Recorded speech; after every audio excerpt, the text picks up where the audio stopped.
to be physically getting abused on a basketball court in a way that is such a clear and flagrant discrepancy compared to what happens to others, that man is not going to say something? Instead of protecting its transformative star, the league's leadership ignores the relentless targeting of Miss Clark, treating its greatest asset as if she were a PR headache. Watching this play out, Caitlin Clark's been hurt.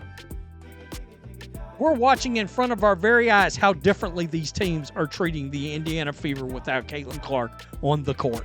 Caitlin Clark just sued the WNBA after they dared to violate her civil rights and treat her like a punching bag instead of the face of the league. She boosted their profits, saved their ratings, and what did she get in return? Jealousy, foul play, and now a full-blown legal war. Physicality has very obviously ratcheted down. It's been tame, downright tame. Maybe Caitlin Clark's civil rights are actually being violated.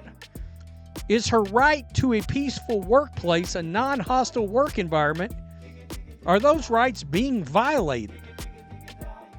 The Wall Street Journal had to step in and say what the WNBA refuses to admit, that maybe, just maybe, Caitlin Clark's civil rights are being dragged through a wood chipper. And not just casually violated either. We're talking about federal-level red flags here. Sean McLean didn't write some Twitter rant. Looking at the Wall Street Journal, the author of the article is a guy by the name of Sean McLean. Clark's targeting may reflect a culture of disparate treatment, and the evidence provides reasonable cause for a federal probe.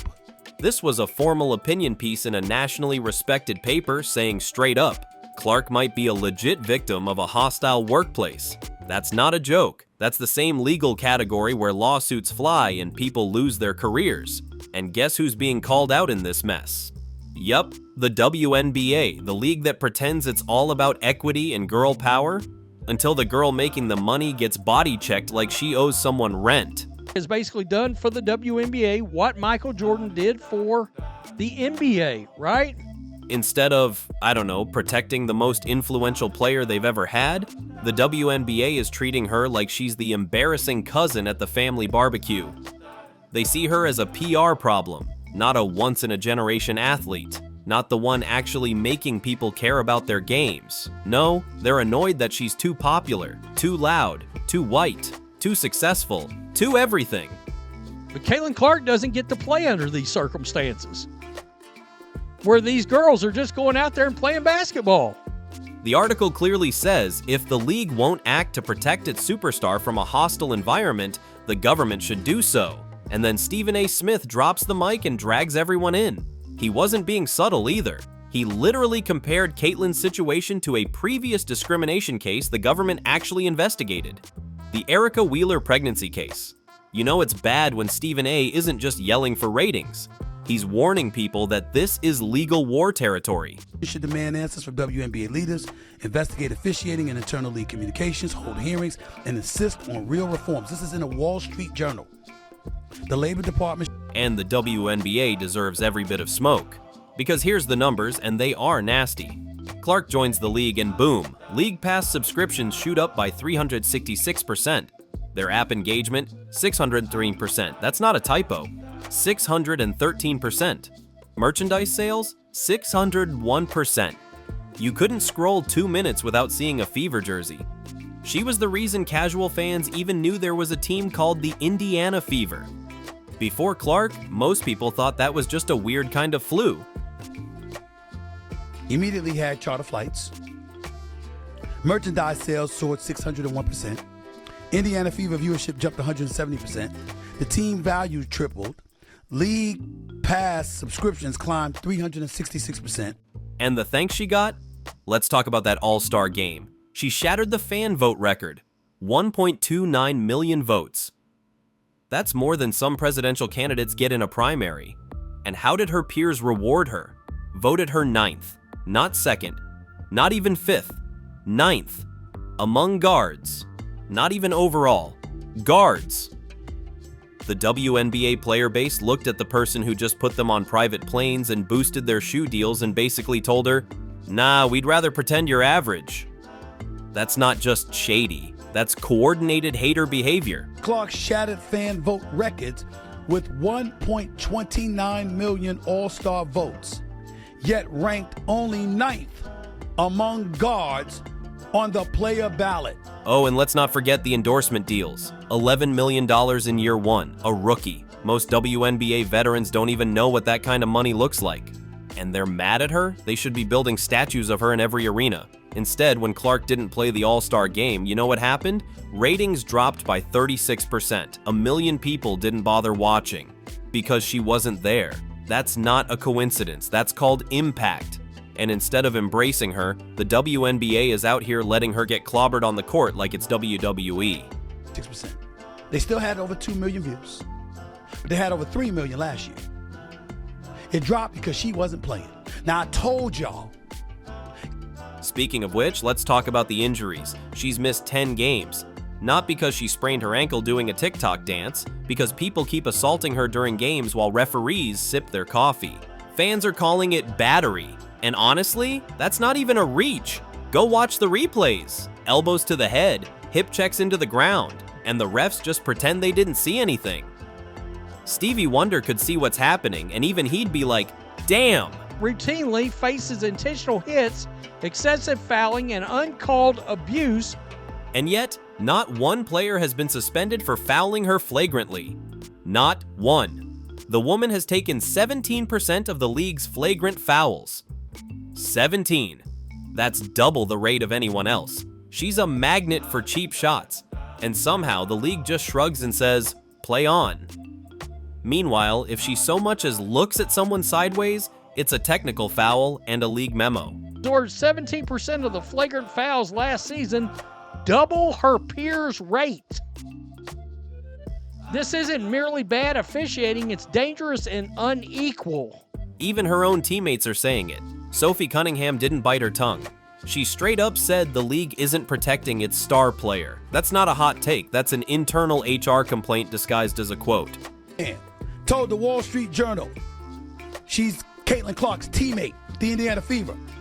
The star player of the league is not being protected. And then you've got Rebecca Lobo, ESPN analyst and former WNBA star, saying every single one of the fouls against Clark was, well, actually a foul. Not exaggerating, not overreacting, just plain old rulebook verified fouls, completely ignored. Rebecca Lobo, analyst, ESPN. What does she say? Every single one of those plays against Caitlin Clark has been a foul. And let's be real, this isn't just bad officiating anymore. This is the WNBA systematically ignoring violence against the only reason they're relevant in 2025. The officiating double standards, the public silence from leadership, the player jealousy, all of it adds up. It's not an accident, it's neglect. And that's the kind of thing that gets broadcast deals pulled and antitrust exemptions reconsidered. Absolutely pure jealousy that the WNBA players voted Caitlin Clark the 9th best guard. Someday they will realize what she has done for all of the players in the WNBA. Chartered planes, increase in salaries, sold out crowds, improved TV ratings, etc. And they ain't lying. Because guess what? The feds are watching, legal experts are circling, and the WNBA is still pretending nothing's wrong, like they're not one more missed foul call away from a Senate hearing. But sure, keep ignoring the golden goose. Keep treating the face of your league like she's the problem instead of the paycheck. Keep acting like people are tuning in for the teamwork and parity. The truth is, the WNBA was on life support. Caitlin Clark showed up with the defibrillator, and now the league's out here yanking the wires out of spite. You want to know how deep the rot goes? Let's talk about the part that every media outlet's too afraid to scream out loud. But guess who said it? A'ja Wilson. Not some outsider, not some keyboard warrior, a face of the league. And what did she say? Race is a huge thing. That A'ja Wilson said that these kind of things, she said that race is, quote, a huge thing, and it boils my blood when people say it's not about race, because it is. Under civil rights law... That's the quote. No fluff, no sugarcoating, just pure gasoline on an already burning PR fire. And guess what? She's not wrong. Because this ain't just about blocks, assists, or who can shoot deeper threes. This is about how Caitlin Clark, a white Midwestern girl, is being eaten alive for being too good at the wrong time with the wrong skin tone in the wrong league. Clark herself noted, quote, "Everybody is physical with me. They get away with things others don't." 3 injuries have sidelined her for 10 games and the All-Star game. Ratings plummeted 55%. Meanwhile, Angel Reese throws shade, waves her hand in someone's face, claps back at Clark, and gets labeled a queen, an icon, a hero. Clark gets shoved mid-air, hit with no calls, and she's the problem? The mental gymnastics in this league could qualify for the Olympics. And while we're at it, let's not forget, Clark never got in anyone's face first. Her trash talk is basketball 101. But because she's white and not part of the established inner circle, it's interpreted as arrogance. The double standard is so loud it doesn't even need a microphone. Caitlin Clark brings on herself because she talks, she chirps, she antagonizes. That's how Angel Reese became so famous, because Angel Reese clapped back at her the way she was clapping back at people leading into that national championship loss to LSU a few years back. And now the league's wading into dangerous territory. The kind where reverse discrimination isn't just a phrase people throw around on Reddit. It's a legal issue, because civil rights law, it doesn't care about your narrative. It doesn't care if you had a message in mind. If Clark's being treated unfairly based on race, whether that means ignoring violence against her or allowing resentment to guide decisions, that's not activism. That's a lawsuit in the making. This law, race-motivated patterns trigger scrutiny even without explicit discriminatory intent.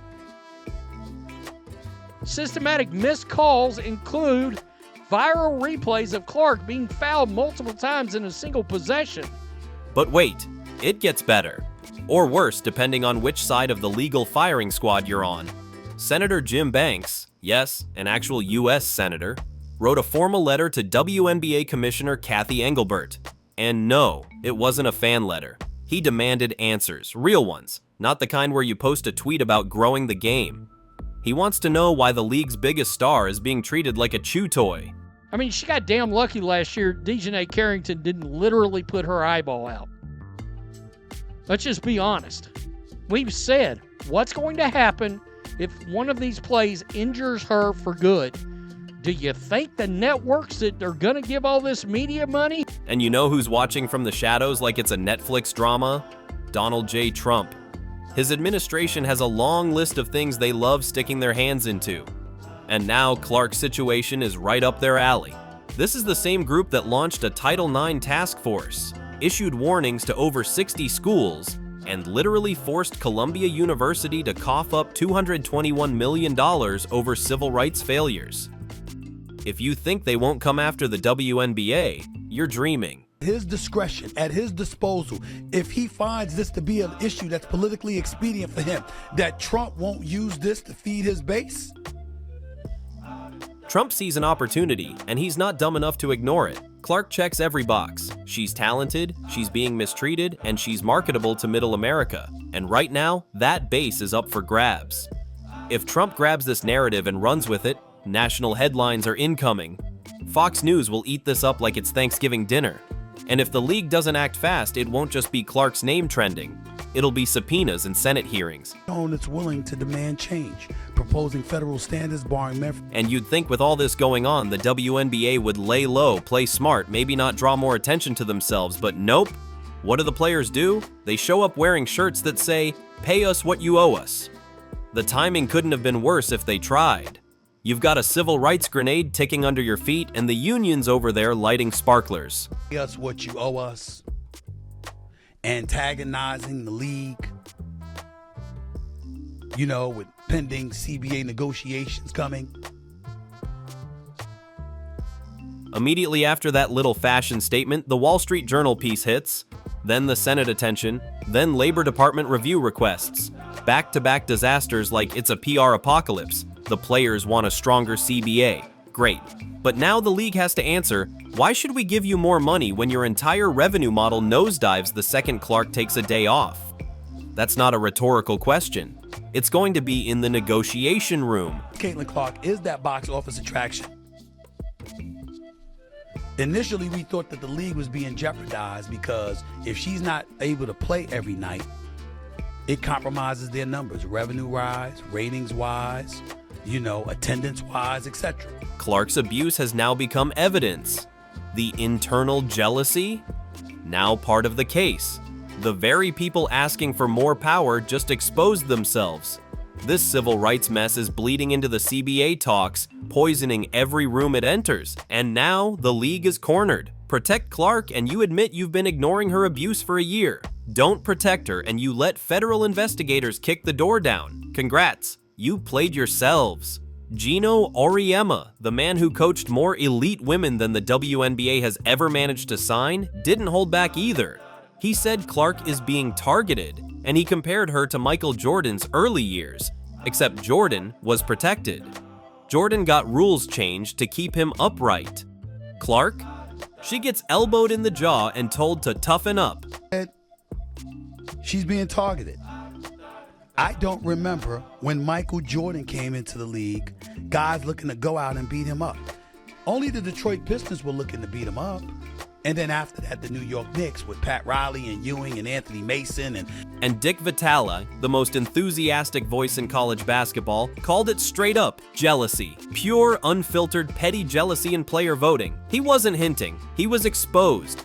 It's not just whispers anymore. Players, coaches, analysts, legends. They're all saying the same thing. The league is failing its biggest star, and when that many insiders say it out loud, it stops being drama. It becomes documentation. Even Adam Silver, who acts like this is not his league, is getting dragged into it. Sorry, Adam, you can't just pretend you're not responsible when the WNBA is under the NBA's wing. If this blows up, your name's going to be right there next to Engelbert's on every headline. The NBA's reputation is already fragile. This could shatter it.